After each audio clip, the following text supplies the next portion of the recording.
ansiedade e Covid. São provavelmente os dois temas que mais têm estado presentes nas nossas vidas no último ano.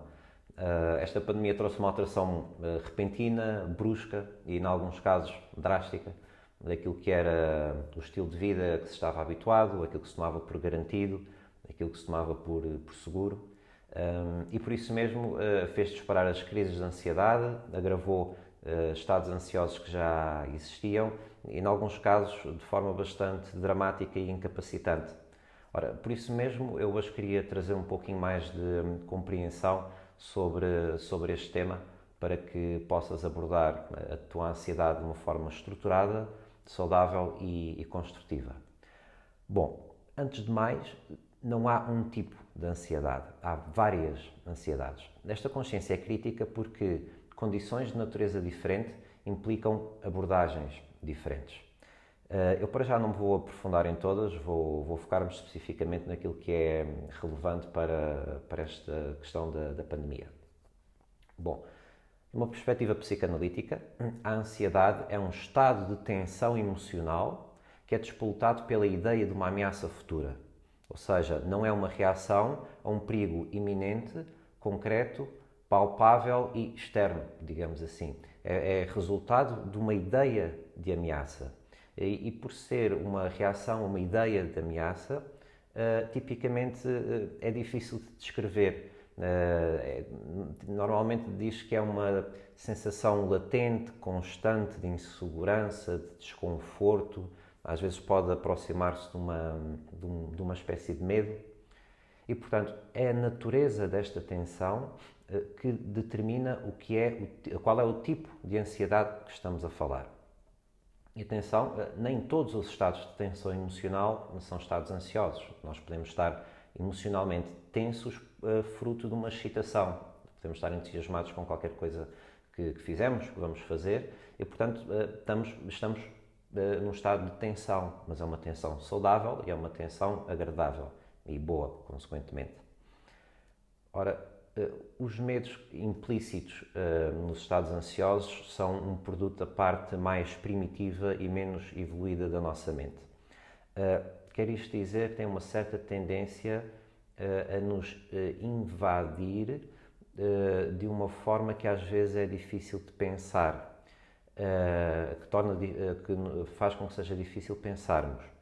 E isto faz com que muitas vezes se entre num estado emocional equivalente a estarmos permanentemente num estado de ameaça real, ou seja, há aquela tensão latente de perigo constante, mesmo que não haja necessariamente nenhum perigo, lá está, concreto e palpável.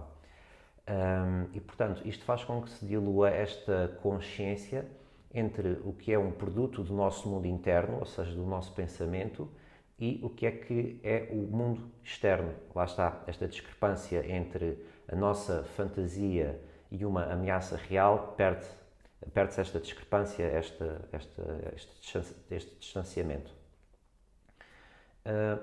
Um aspecto que torna mais difícil estarmos conscientes do que é que de facto nos está a fazer sentir ameaçados é que os estados ansiosos tendem a despoltar sintomatologia física, ou seja, aqueles sintomas que provavelmente muitos já terão sentido ou já terão visto, aquelas borboletas no estômago, dificuldade em respirar, dificuldade em pensar, dificuldade em dormir. E esses sintomas fisiológicos têm um efeito bastante destrutivo porque captam a nossa atenção, absorvem o nosso pensamento. E isso faz com que a nossa consciência fique distanciada do sentimento original. E esse sentimento original é um pilar desta temática que é a ansiedade. E esse sentimento original tipicamente é uma sensação de falta de controlo. Ou seja, um sentimento de falta de controlo que pode ser reativo a uma situação ou à antecipação de uma situação extrema. Esse sentimento é transferido para o nosso corpo, para os nossos sintomas físicos, porque de alguma forma para a nossa mente É mais fácil estarmos a tentar controlar qualquer coisa físico que está dentro de nós, que está ao nosso alcance, digamos assim, do que propriamente estar a processar pensamento sobre uma ideia externa que pode ter muitas variáveis e por isso mesmo ser mais difícil de pensar e mais angustiante. Um outro fator que tende a agravar a ansiedade é a experiência de partilha desses sentimentos. Ou seja, é muito comum quando se está, e ainda bem que se partilha, mas é muito comum quando se procura algum tipo de ajuda para compreender a ansiedade e quando essa ajuda é pedida a pessoas que fazem parte do nosso círculo mais próximo, tenta-se descrever, lá está, de uma forma vaga, porque às vezes é difícil perceber o que é que se está a sentir, e quem está do outro lado, de alguma forma, também tem alguma dificuldade em dar um feedback que seja realmente tranquilizador. Então, a este sentimento de falta de controlo, acrescenta-se um outro sentimento que é muito inerente a estes estados de ansiedade, que é o sentimento de desamparo. Ou seja, há uma insegurança nos nossos recursos internos para ter controle sobre a vida e há esta agravante de também nos sentirmos externamente pouco apoiados ou pouco seguros. Nesta questão da pandemia, há aqui uma outra agravante, que espero que não seja o teu caso. Há esta agravante de um medo real de morte, porque estamos aqui a falar de uma doença. Então, pelas características inerentes da pandemia, ela toca-nos nos nossos três medos mais primitivos. O medo de perder o controlo, o sentimento de desamparo, ou seja, um medo de não termos apoio externo, e o medo da morte. Ora, como lidar com a ansiedade? Perguntas-me tu agora. Bom, a grande consequência da ansiedade, como estávamos a ver, é que tolda a nossa capacidade de pensar e frequentemente absorve o nosso pensamento em sintomas físicos. As respostas mais comuns a esta situação são tentar arranjar estratégias para controlar ou evitar os sintomas.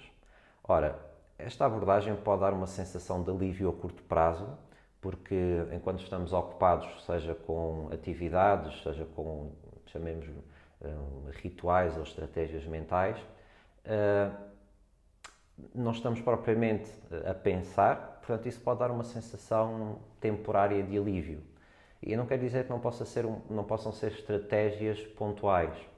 A questão é que enquanto não estamos a pensar, de facto não estamos a pensar. E portanto não estamos propriamente a clarificar a ideia, a clarificar ideias e a tomar consciência do que é que está ao nosso alcance para podermos resolver aquilo que realmente nos incomoda.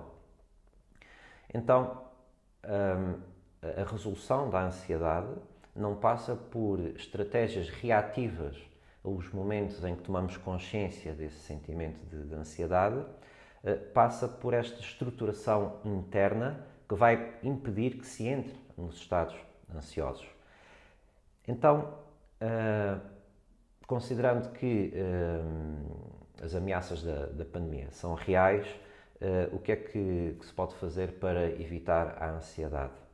Ora, é parar para pensar.